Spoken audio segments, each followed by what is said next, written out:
看样子龙泉郡那边你们谈得不错，以谢石坐镇，换来一纸东山盟约。大隋只能老老实实割地求和，眼看着大理铁骑一路南下，大隋这次算是栽喽。大隋高氏今日的隐忍，未必不会是后来者居上的第一步。无妨，反正南下的路都已铺好，大局已定。不错，如今黄庭国的洪势也算消停了。你利用余路让灵运派和陈平安结下死仇，再向先生借镜清算大水府，这算盘打得够响。既是为大黎南下清账，也顺道给我家先生新晋除除尘罢了。陈平安不还差点弄死你吗？这么为他好，先生用剑气给我洗个头罢了。怎么看不惯我家先生大道可欺呀？小兔崽子，偷偷传信给陈平安，让他去堵李宝珍，以为我会不知道？呸！老八蛋！你利用李宝珍点破那场李代桃僵，不也是想借他之手坏掉陈平安的心情？你害我家先生，就别怪老子反咬你一口。陈平安曾经答应过李希胜，会放过李宝珍一次，在那之后生死自负。对，都是我算计好的。如今李宝珍太嫩，想有大用，还得吃点苦头。哎呦，老崔呀，不愧是自己人，这次是我错怪了你，消消气，消消气啊！看你这副模样，我才明白当年为何会止步于炼气士第12境。切，自己骂自己有意思吗？你和陆晨就这么大事化小，小事化了吗？不打不骂不掀桌子。哎呦，你居然没拿棋子砸他那张脸！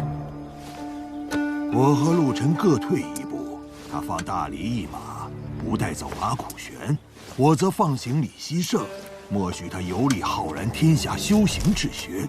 不过李希胜欠下陈平安这么大一笔人情债，将来总归要还的。哼，算来算去，还不是算到我家先生头上。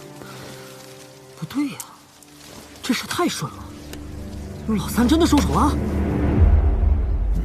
你别告诉我，他已经去找爷爷了。这场架是爷爷执意要打的，所以陆晨去见他，顺其自然。你谁呀？咋不打声招呼就闯进来了？晓不晓得附近有条大黑蛇？要不是大爷我劝他今日吃斋，你早死翘翘了。这样啊，那贫道托你的福逃过了一劫。哼，小道挺机灵啊。我家老爷不在，这里我做主。以后你有啥事儿就报我的名号。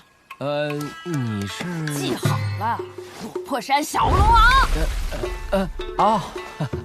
那便仰仗龙王大人。好说好说，都是兄弟。小水蛇，你胆儿挺肥呀，什么人都敢招呼进来。你难道是10境11境的神仙？这才对呢。还不让开！老爷子，这小道是我刚结交的兄弟，给个面子。你眼前的这位是清明天下道祖座下3弟子，道家3掌教，俗名陆晨。以后够你吹嘘一辈子了。你想找我打架？老夫生平最大的心愿，就是想知道五福10境的道与炼气士14境的道什么孰高孰低，还望陆掌教赐教1、2。好说好说，只是1、2，好叫3、4、5、6的话，贫道还真为难。毕竟身在你们浩然天下，走得不快，蹦得不高。请吧。14境。陆晨在浩然天下，怎么也得遵守文庙的规矩吧？撑死了也就13境。陆晨耍了一点小手段，将他带入一处洞天。如此一来，战场就不在浩然天下，陆晨也将恢复14境修为。既然在此洞天，浩然天下文庙的规矩就管不得贫道，放手出拳便是。哈哈，陆掌教真乃性情中人。贫道早年逍遥游于浩然，从各处洞天福地收集了10位指境武夫，上至帝王将相，下至市井百姓皆有。该由谁来替贫道出这一拳呢？不然，一起上！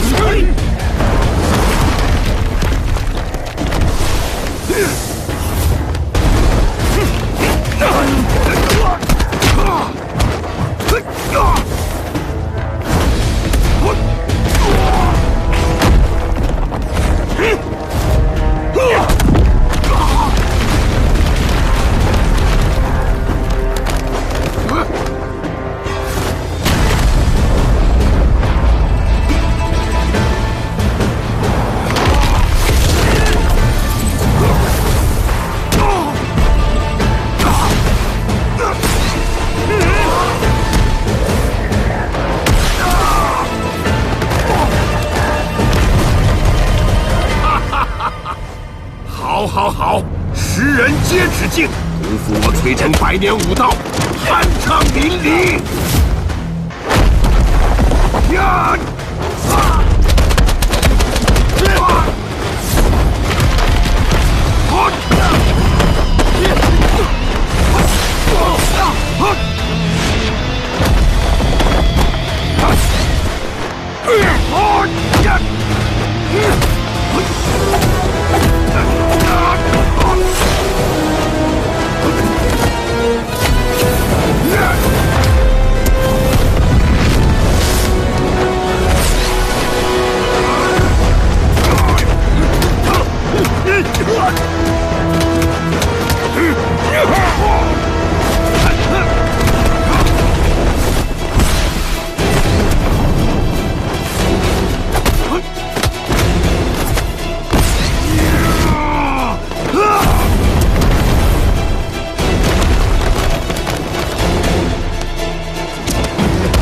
世人皆言，武道是断头路，岂知纯粹武夫正是早年的半条成神之途。不行！这一拳爷爷绝不会退。爷爷出拳必死，但如果侥幸能活下来，或许有一丝机会能跻身那虚无缥缈的武道11境。痛快！再来！看来崔老夫子还没尽兴，那就武道成神之路最是直截了当，在万年前就属于清流正途，相反，炼气成仙才是浊流偏门。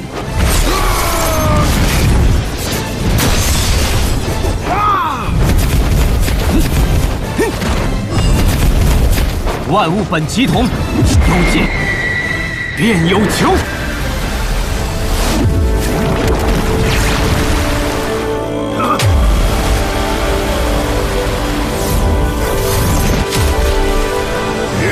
大则是，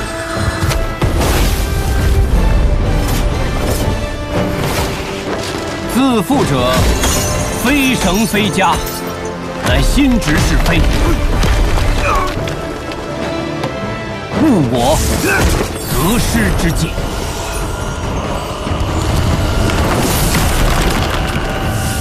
自困于方寸之王。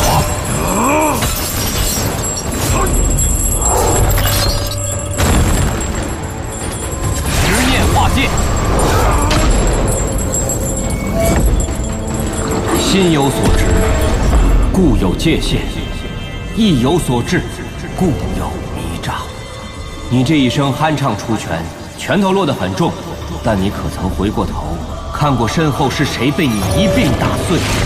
贫道以梦入道，今日便赐你一梦，如何？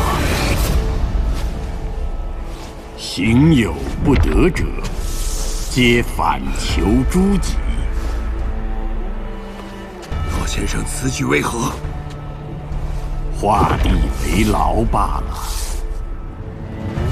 老先生每次画拳，都在稍稍往外拓展，何不干脆一步跨出去？没有规矩，不成方圆。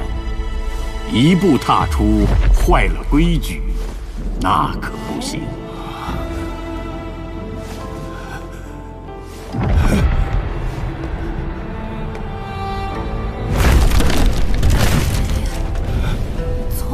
这样，什么都是我觉得，好像天底下所有人和道理都在围着你转。我罚你禁思7日，醒过错，息狂性。有种，你诓我一辈子！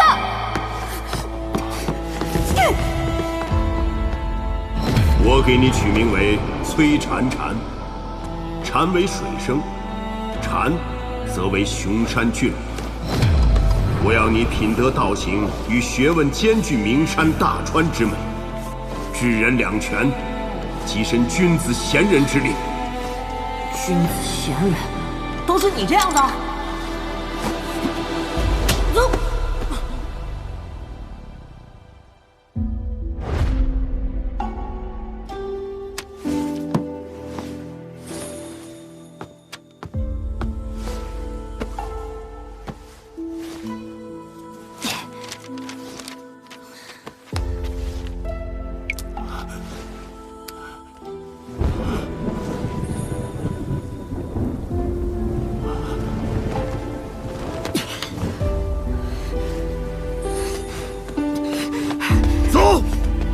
你就不要回来！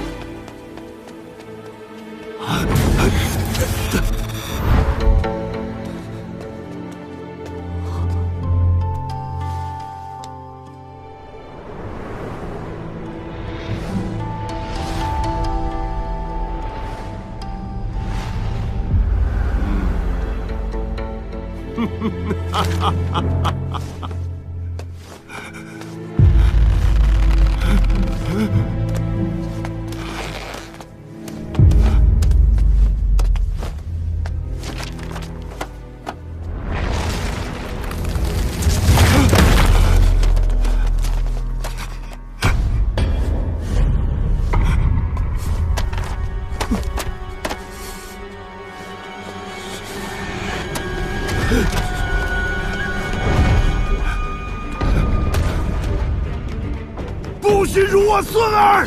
呀！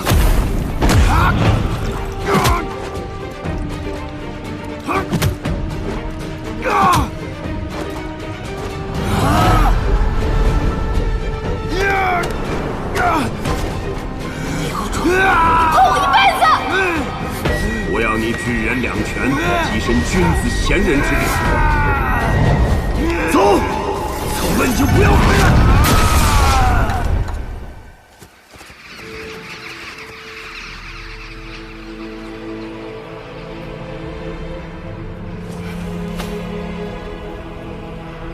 我们与这个世道相处，这个圈便是边界，圈内是自己，圈外是这个世道。有了规矩，才能分清界限。若人人都一步跨出去，强者自由横行，出拳出剑，毫无边界，那这个世道，再好的道理也讲不通了。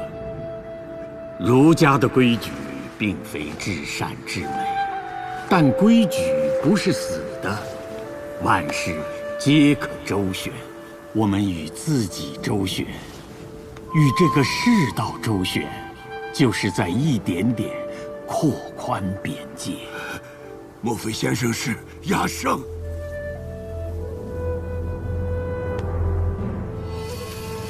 梦醒了，这一梦可还算合心意。本以为我早已无梦。崔老夫子这般执拗，怎么会没有梦？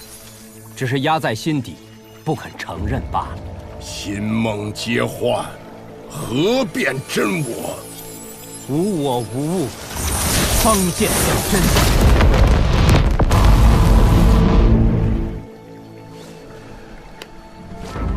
老夫名为崔成，正儿八经的读书人出身。7年行走江湖，只觉得心有魔道，万古不损。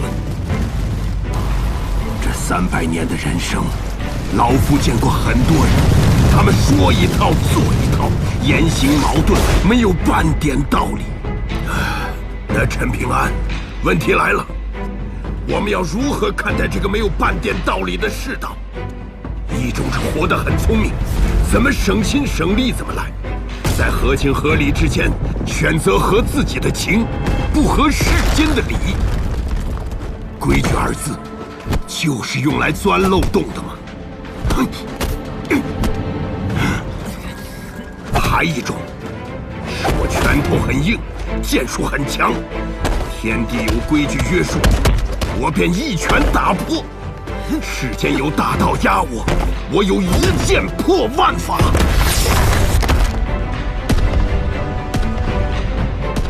老夫便是这类人。你陈平安是哪种人？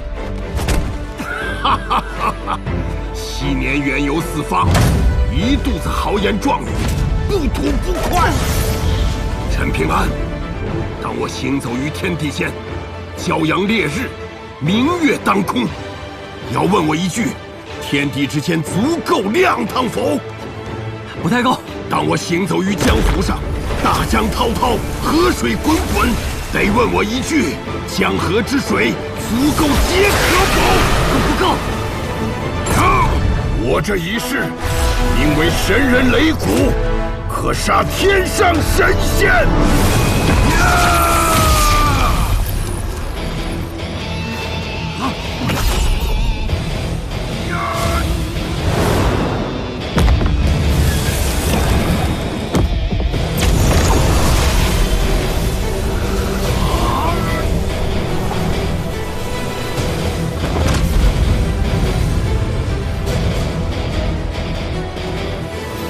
真我无界，与道共生。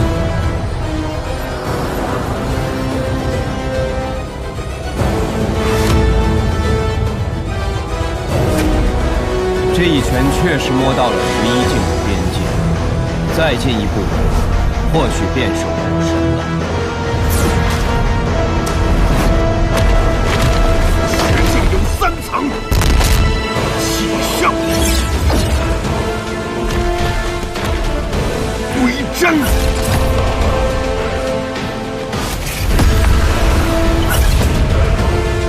神道，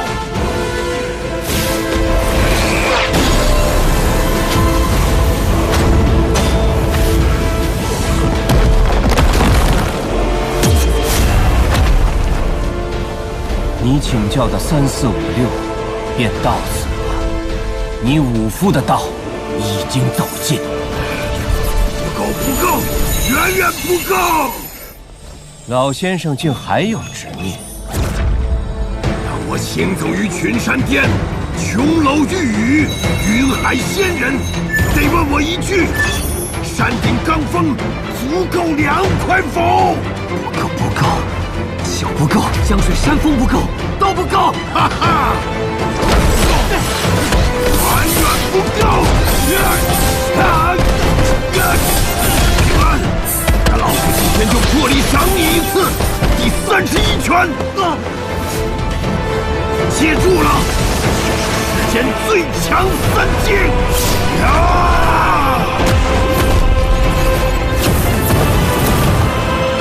神人擂鼓，开天破月。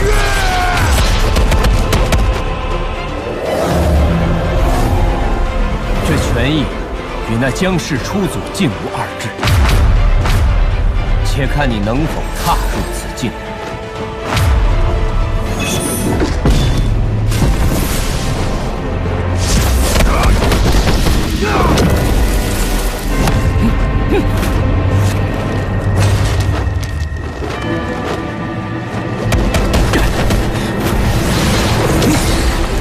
世间竟有这等权益，竟然真能越过那1/1000的可能，半步武神境。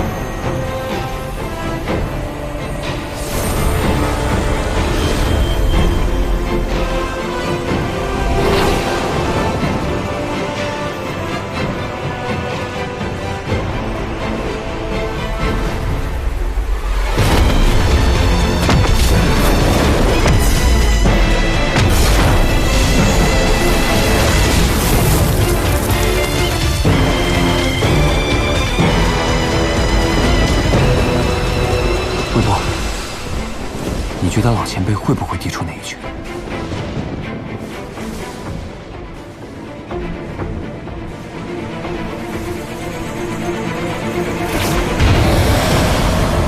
可惜啊，你就完了。下一拳你要出，贫道会拦下，而你必死。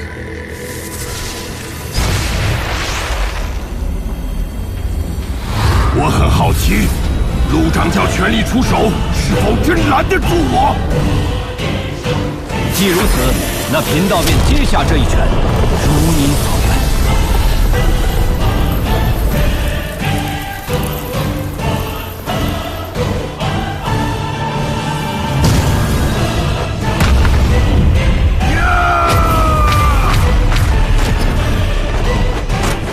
让我崔氏五夫崔成，便向着天地的桎梏温泉！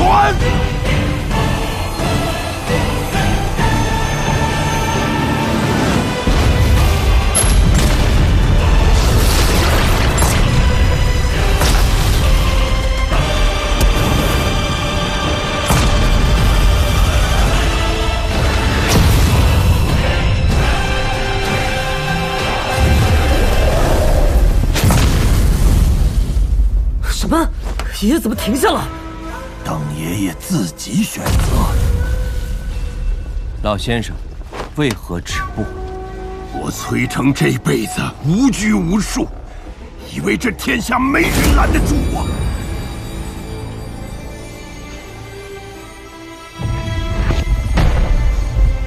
可如今才明白，所谓自由，其实是一种自求。我这一生从未真正为谁停下过，今日便为那种道理受一次拳。你陈平安是哪种人，亦或哪种都不是？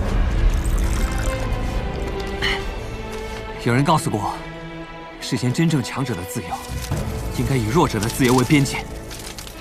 我陈平安要出最硬的拳，递最快的剑。我要与讲理之人喝酒，对不平之事出拳。这道理值得放弃那武道登顶。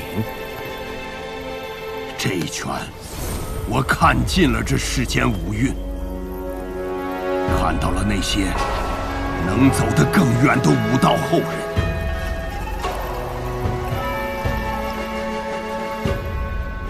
还有那位武道意图的至高者，这是踏入武道至高之巅的武人才能看到的光景。天地间五蕴的馈赠终归有限，难怪这万年以来武道成神之路如此艰难，只因有你这么个把后人的路都走窄了的11境武神。但这种困局很快会被打破，因为我看到有后人能走到他面前。我崔成愿为后人让道，老夫没有递的这一拳，会有后人来递。你知不知道，放下这一拳意味着什么？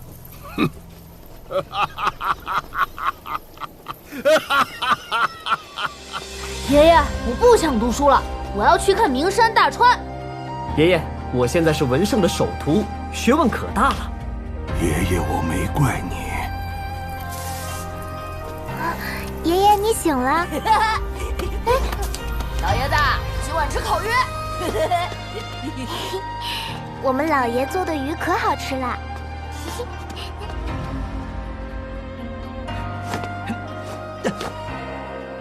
前辈，你来了。今天我们练什么？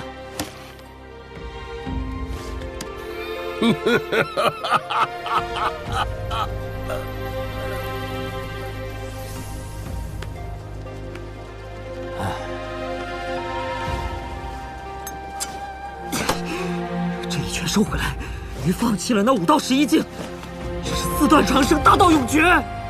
那你有没有想过，哪怕爷爷出拳，甚至有幸跻身11境武神，到时候不止浩然九州，就连远在清明天下的道家掌教，势必都会出手干涉。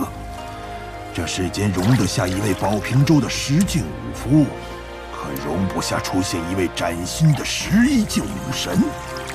届时，连爷爷都不再有丝毫的立锥之地。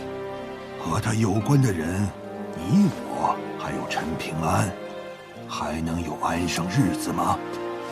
这一拳，爷爷是跟掌教陆沉，或者说跟中土文庙做了一笔买卖，用一个纯粹武夫的11境大道，换一份平平安安的太平岁月。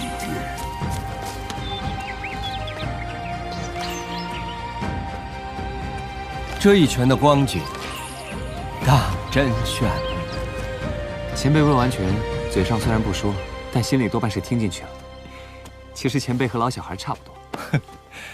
陈平安，如此一来，这山水没有被打得天翻地覆。你还是我魏波的恩人呢，早知道就不收你药材钱了。现在还我，还来得及。哎呀，这就没劲了啊！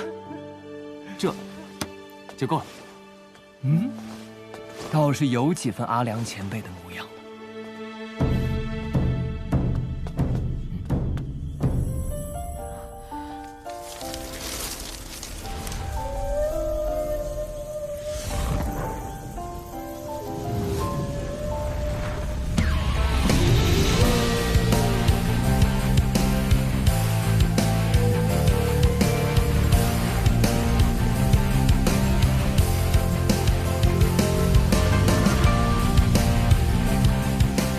怎么，舍不得？是有点。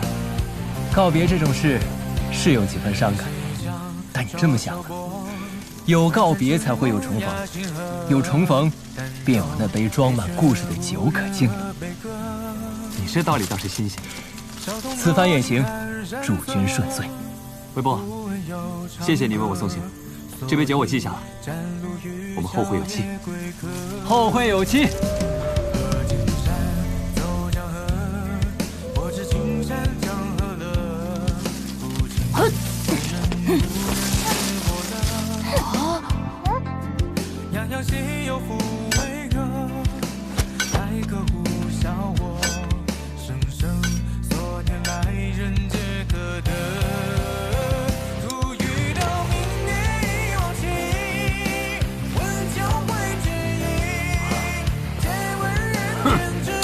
臭小子，要是没本事跻身武道11境，一拳打死！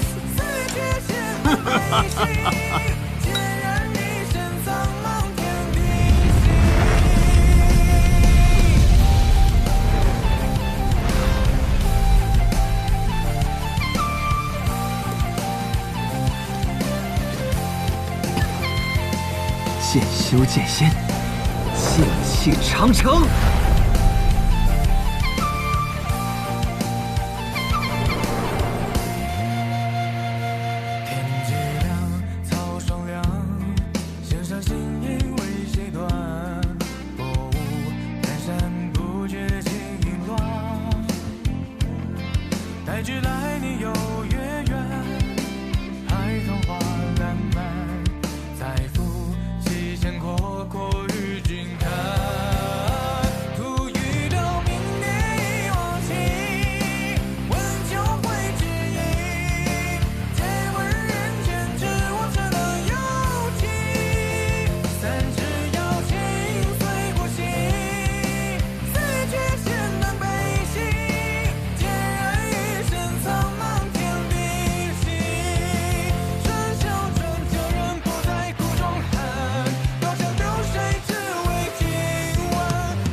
三只妖精随故事，四句间。